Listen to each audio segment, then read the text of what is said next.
Welcome to our new episode of Speak Revenue. Remember, revenue is not a goal, it's a result. Get a result of what? In this show, we turn our eyes from the output towards the inputs. We speak to sales leaders and entrepreneurs about their journeys. Join us on our quest to uncover and learn the root causes of success. Let's unpack what worked for them and what didn't. Today with our guest, Mike Barclay. Welcome, Mike. So great to have you in the show. Thanks for joining us.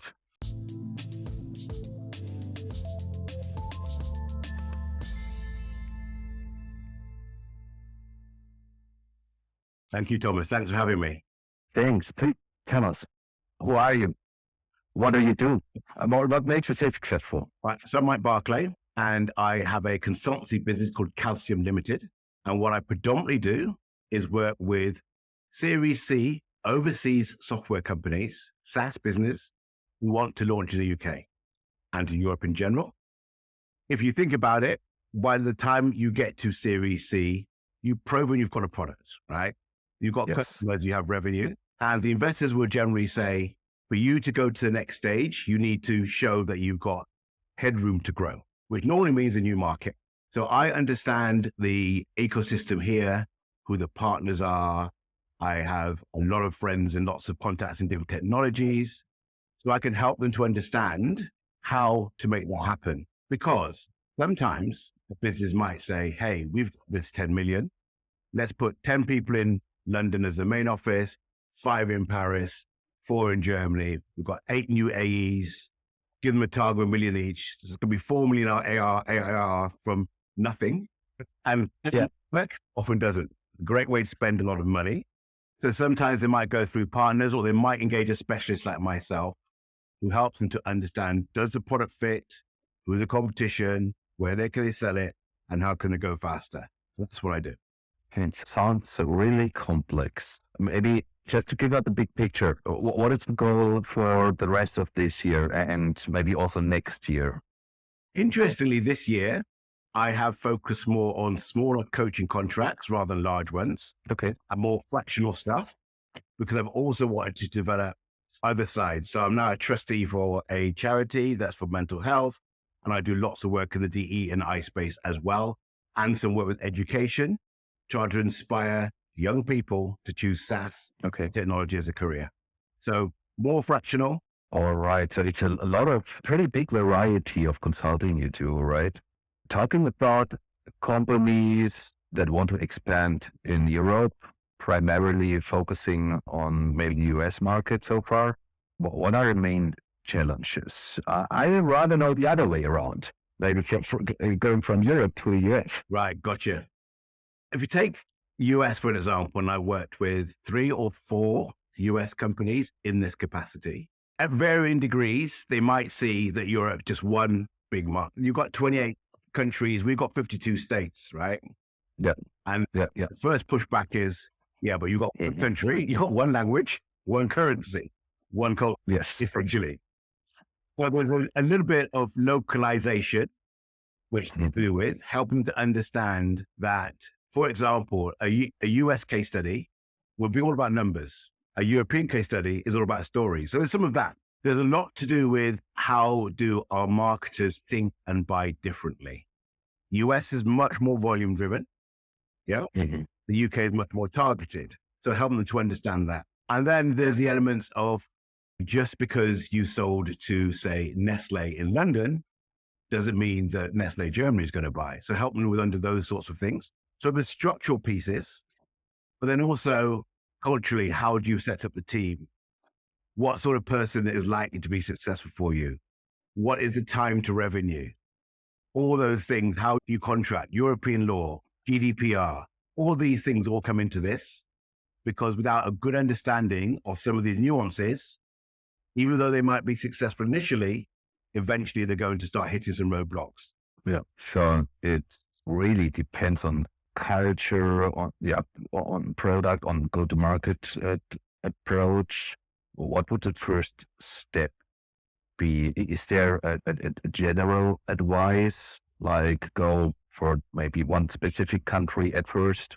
The number one thing is, who is your ICP, right? Everybody talks about this. And often you'll say, we can sell to this company or that company.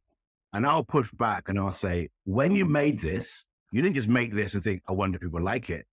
You had something in mind, right? You had a problem you wanted to solve. Might be that doing multi-channel campaigns on mobile was too difficult. It might be that you believe that you can optimize people discover the website by doing certain things. So who was it you were thinking about? Really narrow that down, because those are the people who are most likely going to respond. That seems obvious, but quickly once you've got the product, you start getting inquiries from here and from there, and the original idea can get a little bit lost. And when you go into a new market, you've got to go back and think, hang on, when I started, what did I want to do? Yes. And make sure you've got that clarity so you get traction early. Because if you sell, for example, to a bank, because they've got a project where they sell mortgages and they think of it as a retail type sale, and then you sell to John Lewis's, and I go to someone else, say, who's your customers? Barclays Bank, John Lewis's. They go, I don't get you guys. I don't know who you are. Right? Knowing who you are is really important. Yeah, sounds like it's important to really listen to the existing client first, and maybe to a lot of interviews, and go back to analyze the market and to see what could be, what of this knowledge can be transferred to the new market, right? Yeah, absolutely. And also to speak to senior folks and say, if you could, I know you've got these customers, if you could change something about your customer profile, what would it be? Because again, you could get dragged away. Let's try to make sure that in this market, our 100% focus is on the customers that you want, which means you can be focused in your marketing, your spend could be more correct, you get more expertise, but you know exactly who you're going for. And regarding the specific countries, is there any general advice on how, if it's maybe easier in specific countries in Europe compared to other countries, or maybe focus on DACH region first because they all speak the same language, or maybe something like that? Yeah, sure. There's ICP is part of that, right? So somebody has a product that's very good for large scale manufacturing. Let's go off to Germany, right? Let's go off Germany. Let's go to the north. Let's go to Munich. Let's go to the places where those people are. Let's get Daimler. Let's get all those kind of companies, right? If they could be a company where they say that they are more into finance, then you're split between Frankfurt and London, where the two main centers are. Because essentially, if it's an e-commerce company, the UK e-commerce market is the size of Germany and France put together, but Germany is far more open to external and software than French are. Even though Germany has got their own preferences, I have found you can sell to German large organizations. So it's going to be, again, that whole thing about who are we trying to get to? What do we want to achieve so we can go fast? I'll give you an example. An Indian company was selling some e-commerce software, which uses lots of personal data. Now, given GDPR and its value, my advice, let's get a very established German company to use our software. So when we say, what does the Indian company know about GDPR? We have got all these rules. And I say XYZ, a company, a brand everybody recognizes. They go, oh, maybe you guys should be okay. Won't stop them doing their tests, but it means your conversation continue earlier on. So it's very specifically targeting the right initial customers to reference to get you to go fast.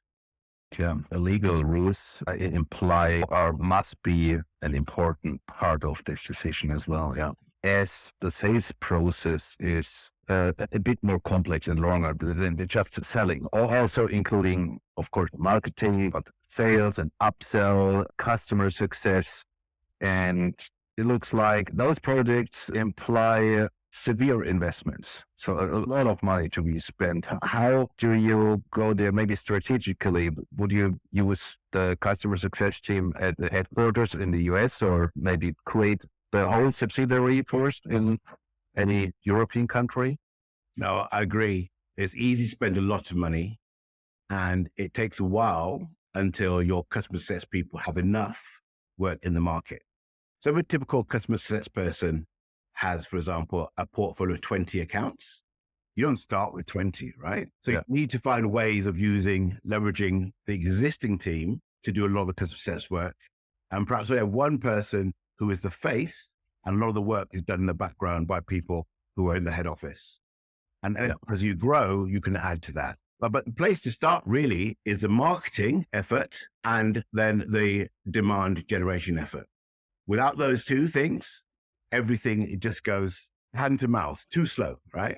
The marketing has to make sure that the market they're selling into is seeing it in their language, in their style, localized. So if I just translate an English document into German and send that in Germany, it doesn't read right. So you have to make sure you have that localization, the local voice. And that's why, again, focusing narrowly allows you to use get the most from the resources you're spending. The thinner you spread your marketing message, the less impactful. But if you can be the expert in this niche and you've got 6 customers, then go, look, this is similar. Let's do that next 6 customers.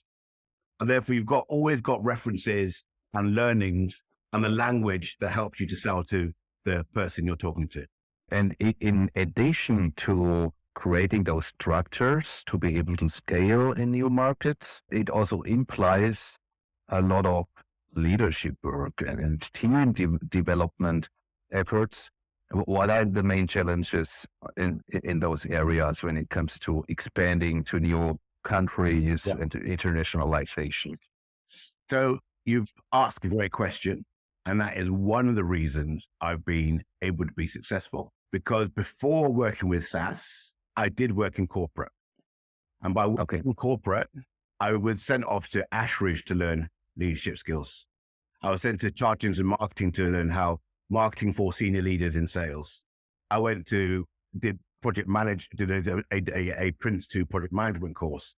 So understanding those things in a deep way was something I learned in corporate. And when you go into a new company, a SaaS company, they often have got into it because they can see the big companies aren't doing something right. They want to disrupt.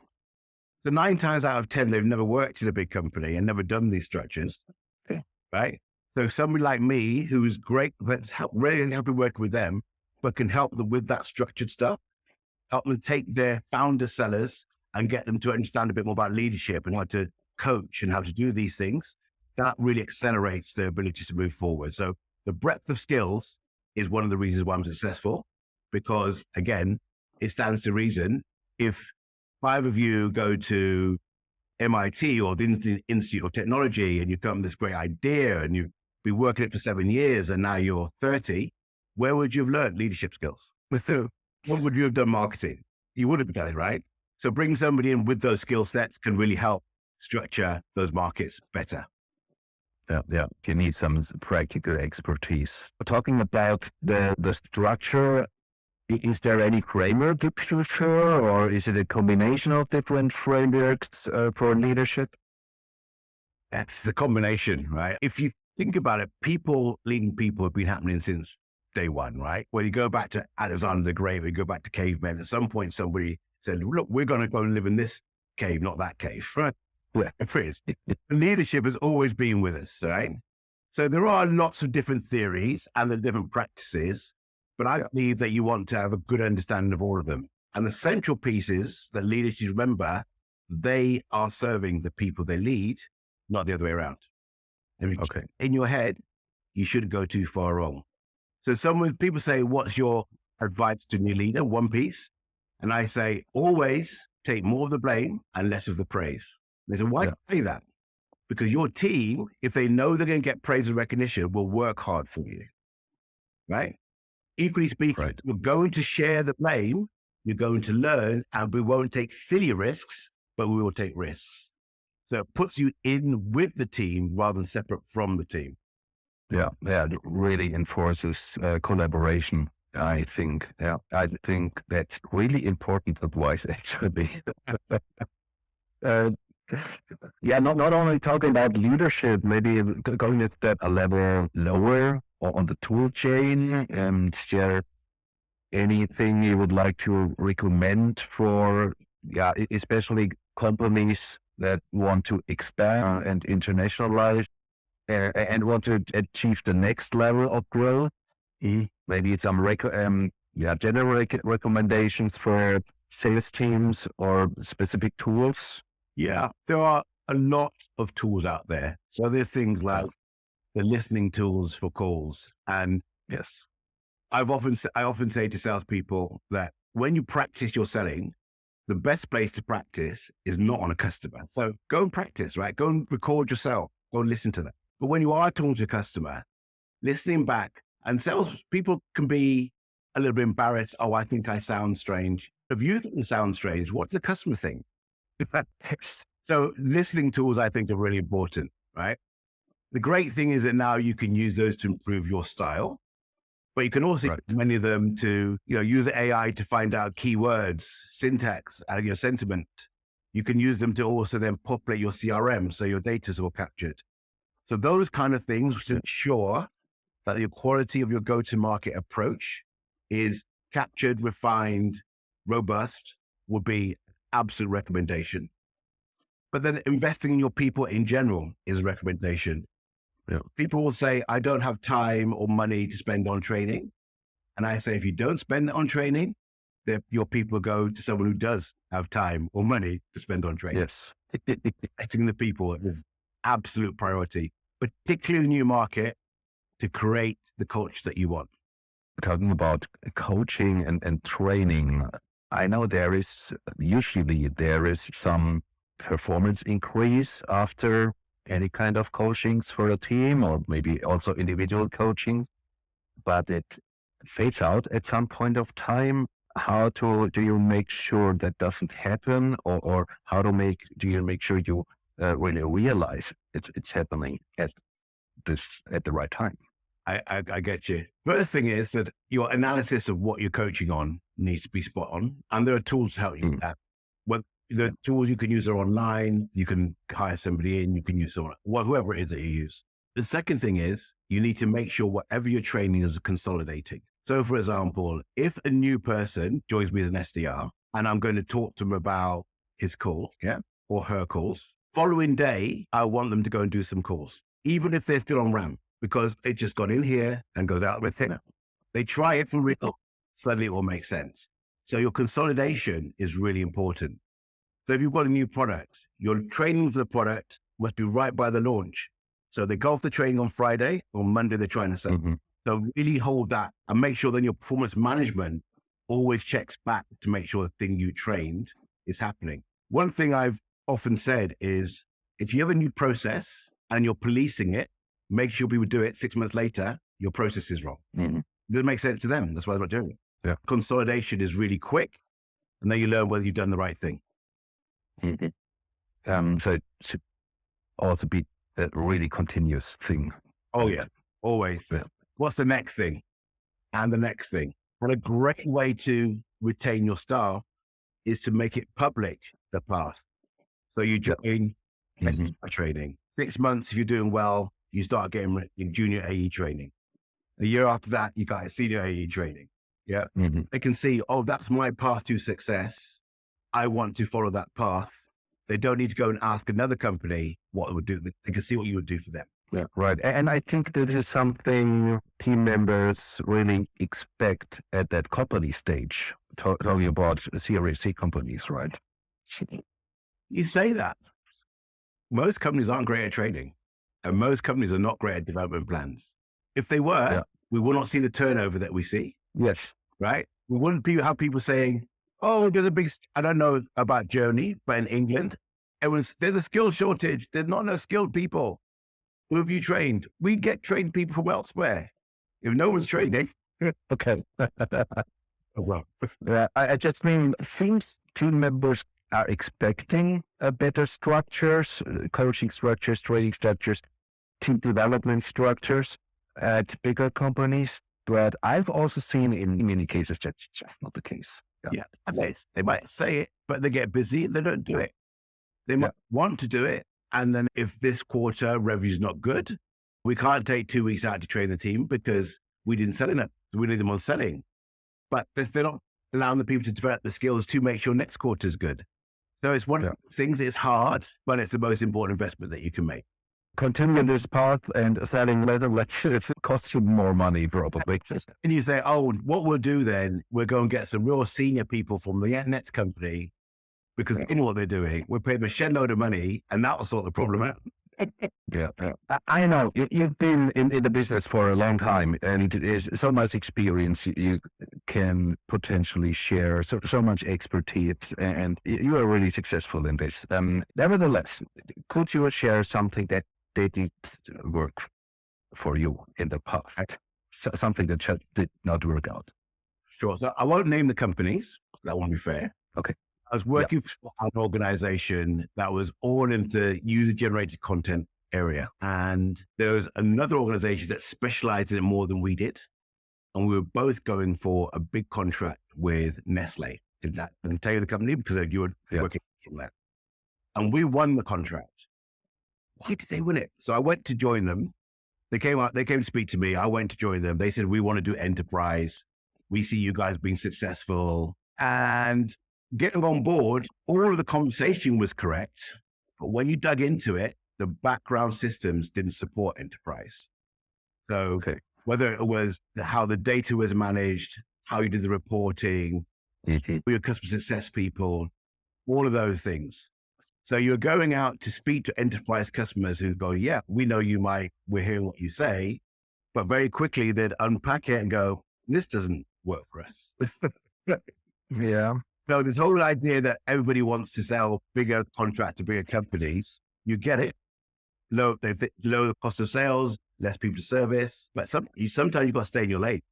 If small transactions, what you're good at, do that, be more efficient. Remember, because you want to. I know I've experienced this in the past as well. This can be really dangerous for companies focusing on small market niches to make sure, especially if it happens several times, you need to make sure that you've got the capabilities to serve those clients with the whole organization.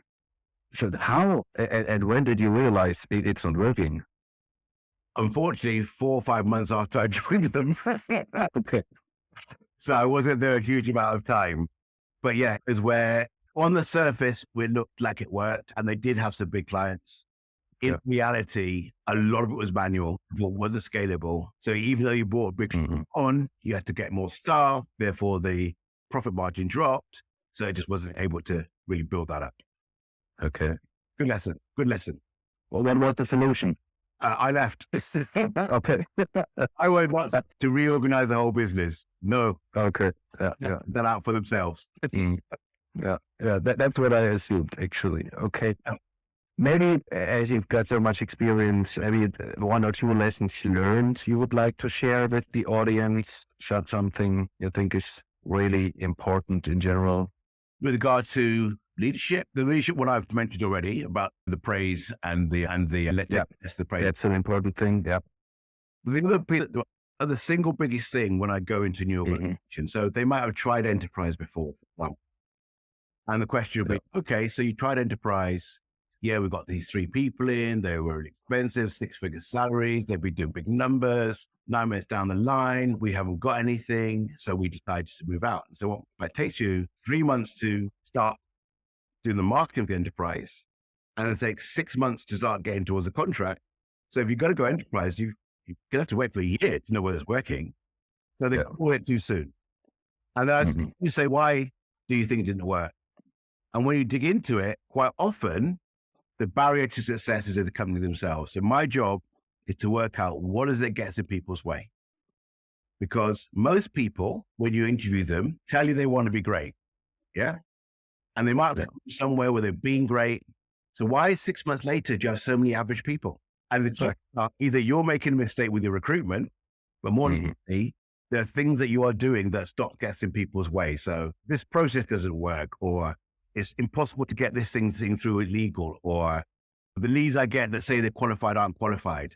So my job is always to find out what are the barriers to success, listen to the people who do the job, whether it's customer success, marketing, sales, listen to what they say. These are things that make my job difficult. Take those away and say, now go and be successful. All right. So sounds like we should do another episode on the barriers of success, actually. But unfortunately, we're at the end of the episode. So thank you so much for joining. I think there are really some actionable insights we've covered. Thank you, Mark Barclay, for joining us today, sharing your valuable insights. A huge shout out to all our listeners. Your support means the world to us. Remember to check out our website at speakrevenue.com for a full transcript and additional resources.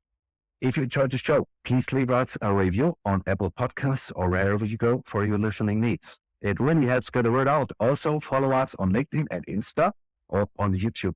We'll be back soon with another great guest. Until then, stay curious and keep listening.